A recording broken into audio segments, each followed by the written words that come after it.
You're listening to the School Leadership Reimagined podcast, episode 287. How do builders like us make a dramatic difference in the lives of our students in spite of all the obstacles we face? How do you keep your vision for your school from being held hostage by resistant teachers, uncooperative parents, ridiculous district policies, or a lack of time, money, or resources? If you're facing those challenges right now, here's where you'll find the answers, strategies, and actionable tips you need to overcome any obstacle you face. You don't have to wait to make a difference in the lives of the people you serve. You can turn your school into a success story right now with the people and resources you already have. Let's get started. Hey builders, welcome to another episode of the School Leadership Reimagined podcast. I'm your host, Robyn Jackson, and today I thought we would kick off a new series. And I'm not sure how long it's going to last, but I've been doing a lot of writing lately, and also this is the time of the year where, at least for me, I start to kind of reflect on the year and think about the year ahead. You know, my new year, because I'm an educator, is really August, but there's something about as you wind down the calendar year that makes you really start to think about, what you've done, what there's still left to do. And at least for me and my team, we always get together and we do kind of a retreat where we, spend a half a day or full day kind of assessing the year and thinking about some things. And so as we've been going through that process, or as I've been preparing, we haven't had the retreat yet, but as I've been preparing for that process, I've been asking myself some questions, and I started thinking that the quality of the success that you have in your school or in your organization or in any endeavor you have, it really hinges upon a very few things. And a lot of times we spend our time looking for the right answers. But lately I've been thinking about maybe that's wrong, because the quality of our answers is really determined by the quality of our questions. And if we asked better questions, we would get better answers. I'll give you an example. So one that I hear all the time, especially when I'm working with new builders who have just created their 100% vision, the thing around saddled with bad questions. And that's why we're getting bad answers. And so over the next few weeks, I want to spend one episode each on just considering a question, a better question, one that you can apply to your school, to your work right now to help you see things differently, to help open up possibilities that you may have felt were unavailable to you, to help you to get better answers. Because I believe if you ask better questions, you'll get better answers. And so for each episode that I do in this series, I'm going to pose one question. I'll talk about why the question is important. I'll talk about, what the question can open up for you. And then what I'm going to ask you to do is to spend the week between one episode and the next, just thinking about that question, applying that question to your work, and then see what it can do for you. See the value that the right kind of question can create. See the kind of answers that you start getting that maybe you never thought were even available to you before. And then I'm going to ask you to let me know. So there are a couple of places you can let me know. You can, send a reply to the emails if you're on our email list. If you're not on our email list, why? Go ahead and get on the list, because we send you the podcast episodes every single week. And plus you get all kinds of other things. You get, to be the first to know about anything happening. So you can always hit reply to one of those emails. If you're not on a list and you just don't want to be on a list because you just don't want to deal with emails, we also have the School Leadership Reimagined Facebook group, and you can reply back there. And if you are in Buildership University, just send me a reply in BU Commons. So here's the deal. I'm going to pose a question every week for the next couple of weeks. I'm going to talk about why we need to consider it. And then I'm going to ask you to think about it in your own work and let me know what kind of answers open up for you. I just want to see what happens if we start asking better questions. Okay, so deal? Are we gonna talk to each other, and let's just do this experiment together as we close the calendar year, so that we can, start the year fresh and have some new answers and get unstuck if you're stuck, and create new possibilities for students. So today's question is a question that I have been thinking about a lot as I think about how to build a 100% school. So I am working on a book, and one of the things that I'm grappling with is trying to take everything we do in Buildership University and some of the things, the lessons that I've learned from working with hundreds of schools over the last couple of years, to get to that 100% vision, trying to distill it down to really what are the most essential things there's some things that I believe we should do, but are those things the most essential? Could you achieve 100% success without it? And what does it really take to do that? And so one of the questions that I've been playing around with, and I'm going to challenge you to play around this week, is this: what would you have to do that would make failure impossible? Let me tell you why I love this question.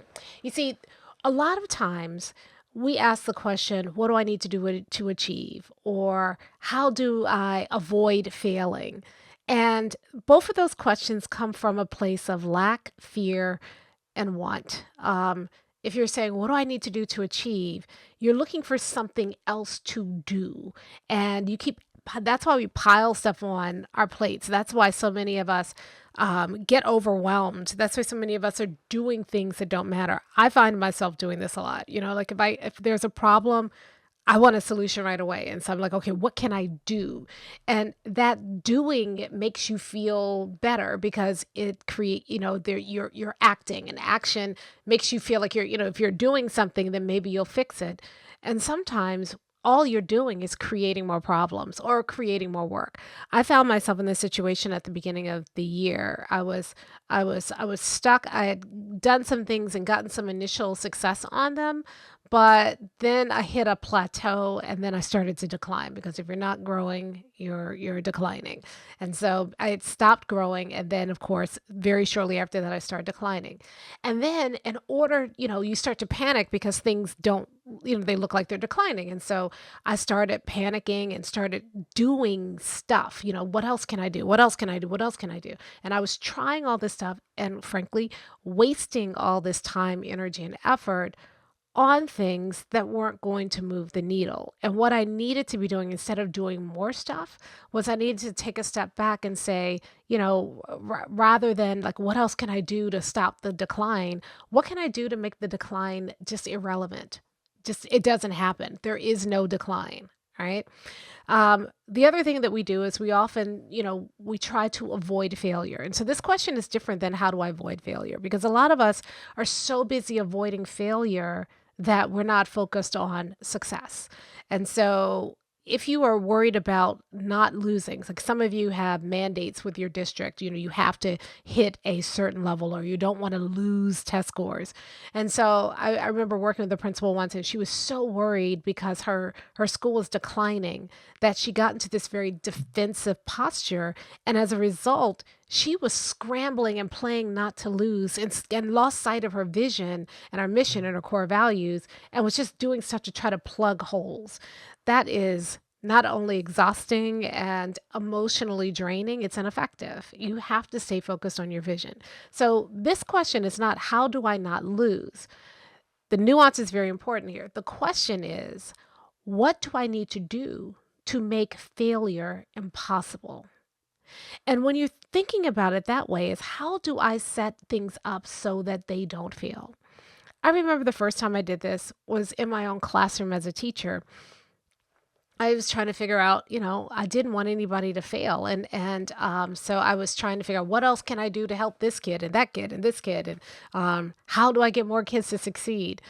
And I was scrambling and doing a lot of work and creating, quite frankly, a lot of systems that there were a lot of work, and they were providing very small gains, sometimes no gains at all. So I was wearing myself out as a teacher, trying to help more and more kids succeed. And one day, I think a mentor may have even posed a question, or something that made me think of the question. And I started thinking about, how do I make failure impossible in my class? And then I just started brainstorming.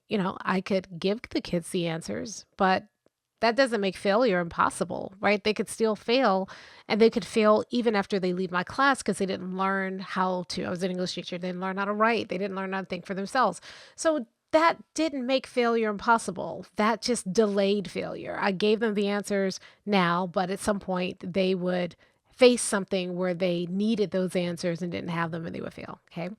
I could make my test easier and dumb them down so that they don't fail. But then again, that's another thing. I'm just postponing failure. I'm just making sure they don't fail on my watch. Right. So I didn't want to do that. So how do I set students up to think about that, so that failure was impossible?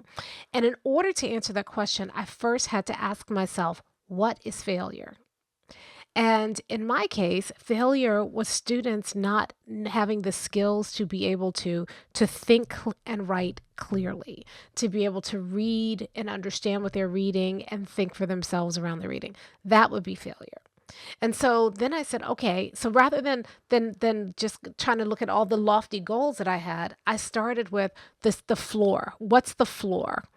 And I feel like mastery, at least for students, is not a set point. It's a range. I wrote about that in Never Work Harder Than Your Students, that you got to set the mastery threshold. So the mastery threshold is the line between success and failure.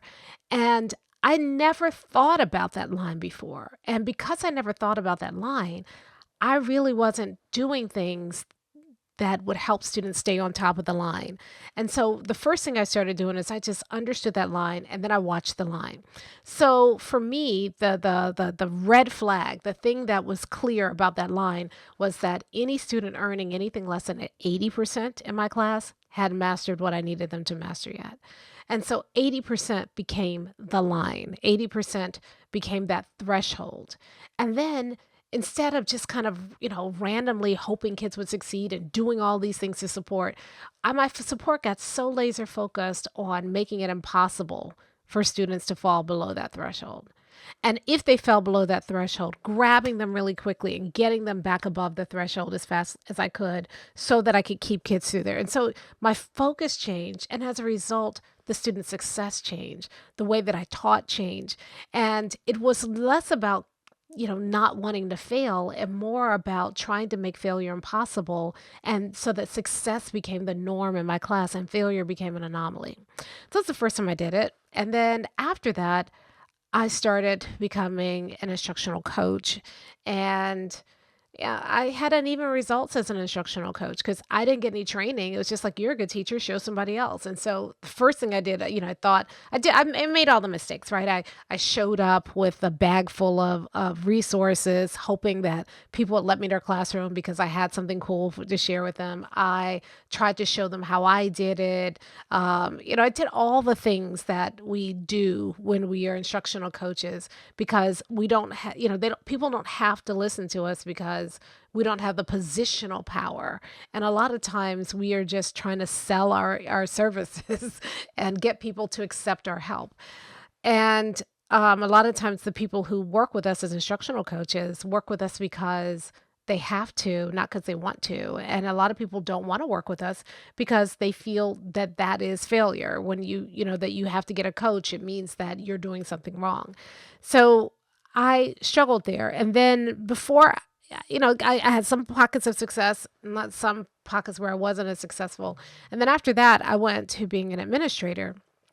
Now, as an administrator, success or failure changed for me. I was still focused on the students' success and failure, but in order to make a difference, instead of working with kids directly, I had to work through other people. So my question became, how do I make failure as a teacher in this building impossible? Now think about that for a second.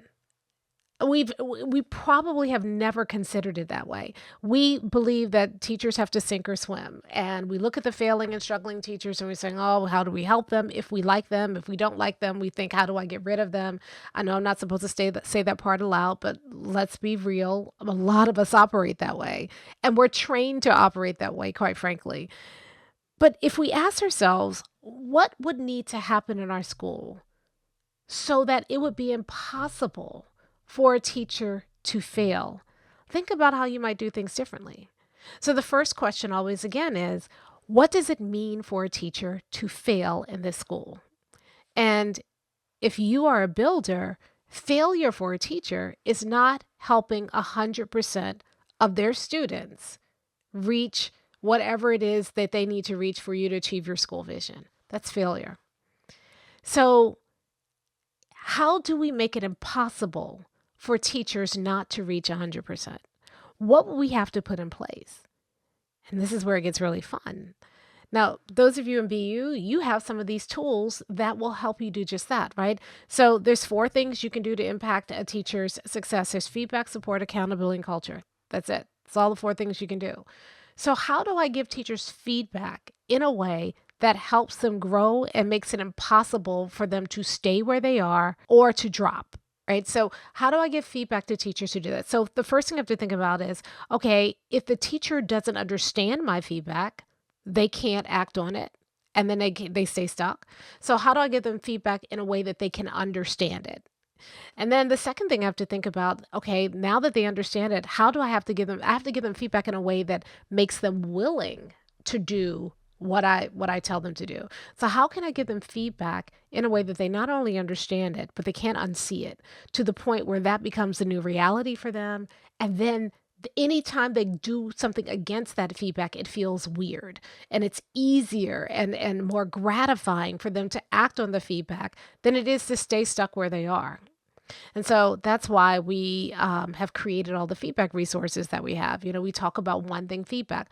One thing feedback, if you sit there and look and say, this is the one thing that you need to do that will turn this lesson from unsuccessful to successful the moment you do it, then it's hard for the teachers to ignore that feedback, because they can, if you give it to them in a way that they can see it, it's hard for them to ignore it. And then if you then follow up with support to help them do that one thing until they do that one thing, then they're going to get better. It's hard for them.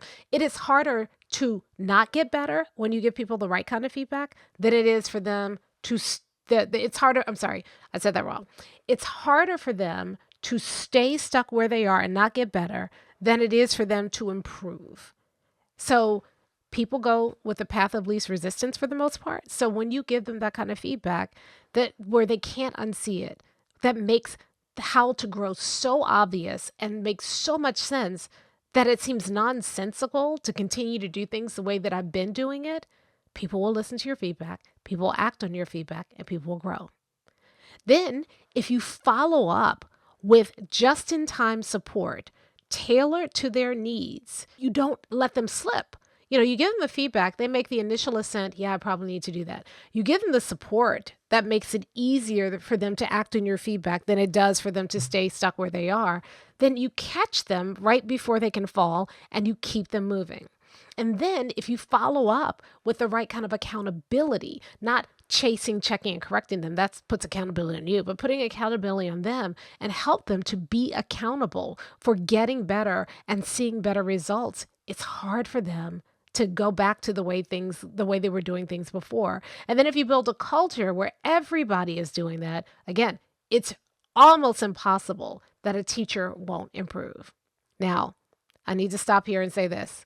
Every time I say that, there's somebody who says, but you have not met, and then they show me the worst teacher in their building. They say, oh, you think that's true? Hold my beer. I've got a teacher for you. And you may be feeling that right now.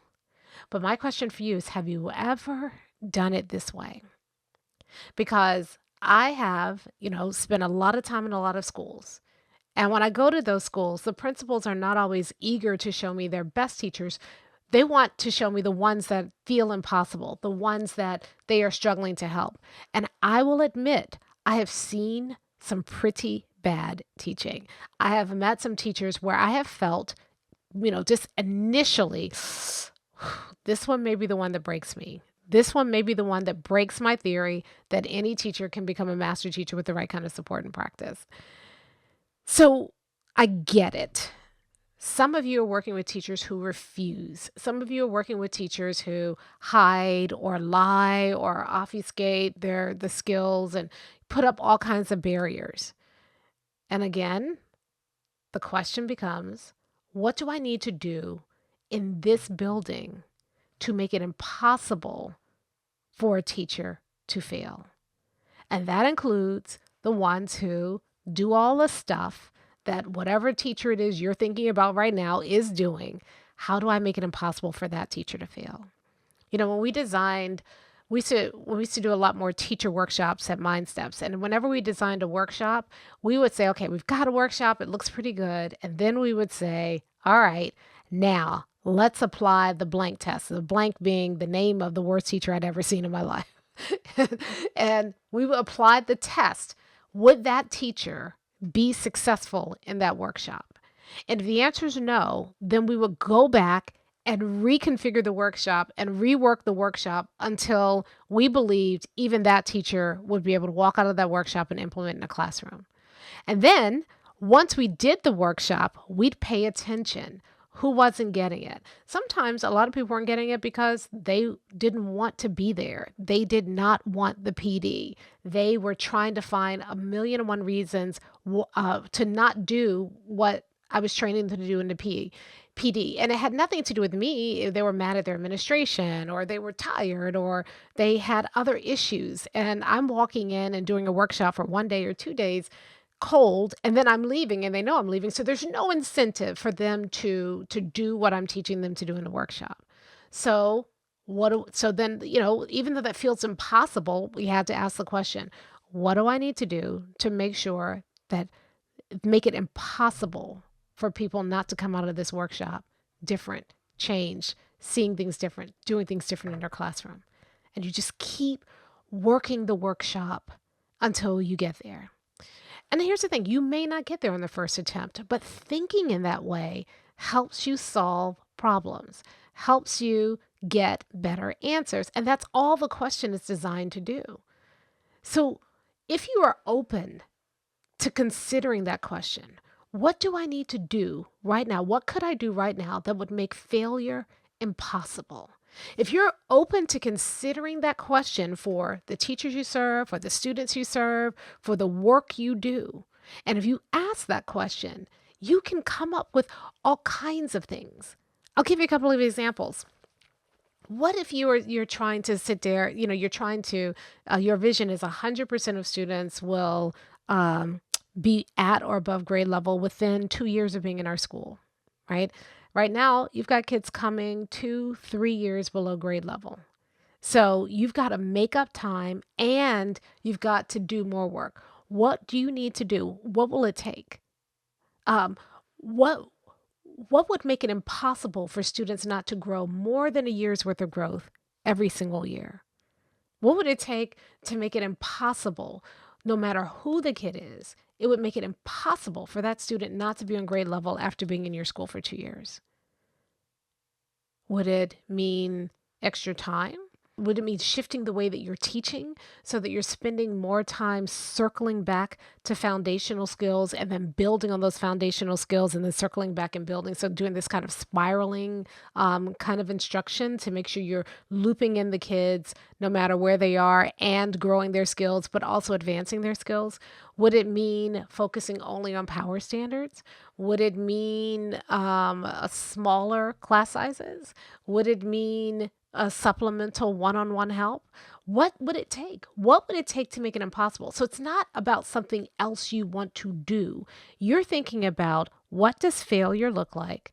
And then how do I make that impossible? How do I eliminate the possibility that somebody could fail?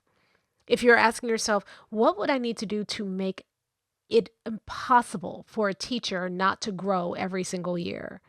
Then you start thinking about, how do I need to give feedback differently? How do I need to give support?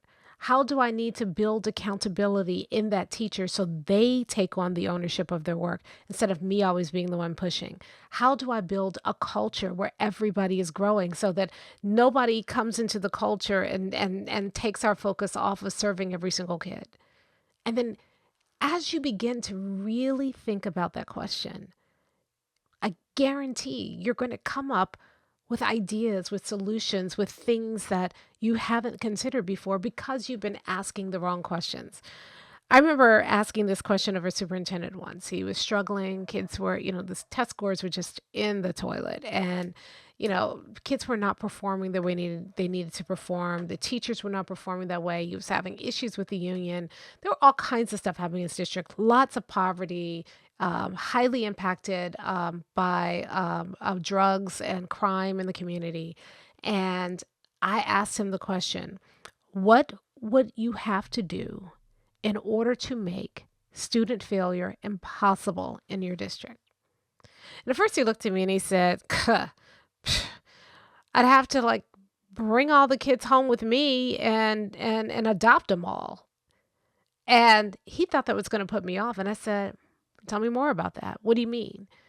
He said, well, a lot of these kids, because this district was really highly impacted by the drug epidemic and opioid epidemic. And so there were a lot of kids who were really growing up in some really shattered homes. Parents were ODing, parents were, often not present. And so the students didn't have a parental presence, a parental advocate. Their home life was chaotic and that impacted their schools. So he was saying that he couldn't overcome that and therefore he wasn't going to ever be successful. And I said, well, what would happen if you did adopt them? He said, what do you mean? Like, I'm just going to adopt 100 kids? I said, well, no, is it really 100 kids is impacting, or is it a swath of kids? And he said, it's a group of kids. So what would happen if you opened up a boarding school for those kids where they could have some stability and their parents, they could have, a place to go and be safe and be able to be successful in school? And he thought about it. He says, I'm already feeding them breakfast, lunch, and in some cases dinner anyway. And I do have a building. And before long, what he started looking at was building this public boarding school where the students who are really highly impacted could go and be and get the support that they needed, because there was a certain group of kids he was keeping until 6 and 7 o'clock at night anyway. So you fed them breakfast, you fed them lunch, you fed them dinner. They did tutoring, they did after school, they did homework. So they were already doing a lot of the supervision after school anyway. So it was a short leap towards creating and getting funding and doing an experimental boarding school to help those kids be successful. So when you start asking the question, what would it take to make failure impossible in this instance, you change things. I was working with another school recently, and we were asking ourselves a question. They were struggling with students getting kicked out of class a lot, so failure was the students not being able to the teacher not being able to handle or what was happening with the students in the classroom, and students not behaving in a way that didn't impact or interrupt the learning. So we started asking ourselves, what would need to happen in order to make failure in the classroom impossible? Failure being misbehaviors, acting out, that sort of thing.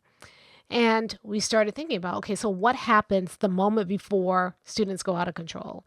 And usually it was when students got frustrated or when students got bored.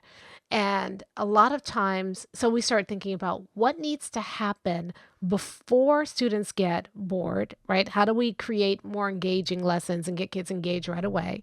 And then how do we handle frustration so we can let some of this, before students, the valve gets so high that, they just explode in class.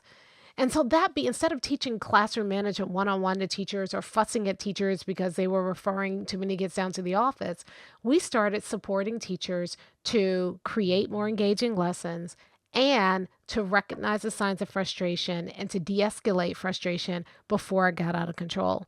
And before long, referrals dwindled down to little to nothing. More kids were staying in class, more kids were staying on task, more kids were doing the work. It didn't happen when we said, hey, we've got too many referrals. How do we cut the number of referrals? It didn't happen when we asked the question, hey, we got too many referrals. How do we get teachers to understand the referral protocol so they don't just refer kids out right away? We only came up with the answer and were able to target the work when we asked the question, what would we need to do to make failure impossible? So my challenge to you this week is this. I want you to ask yourself that question. Think about something that you're failing at right now as a school. And then ask yourself the question, what will we need to do to make failure impossible? And then pay attention. Look at things. Look at things through the lens of that question and see what you come up with. And let me know, because I promise you that you will get better answers when you ask better questions, like a builder. I'll talk to you next time. Hey, if you're ready to get started being a builder right away, then I want to invite you to join us at Buildership University. It's our exclusive online community for builders just like you, where you'll be able to get the exact training that you need to turn your school into a success story right now with the people and resources you already have. Inside, you'll find our best online courses, live trainings with me, tons of resources, templates, and exemplars, and monthly live office hours with me, where you can ask me anything and get my help on whatever challenge you're facing right now. If you're tired of hitting obstacle after obstacle and you're sick of tiny little incremental gains each year, if you're ready to make a dramatic difference in your school right now, then you need to join Buildership University.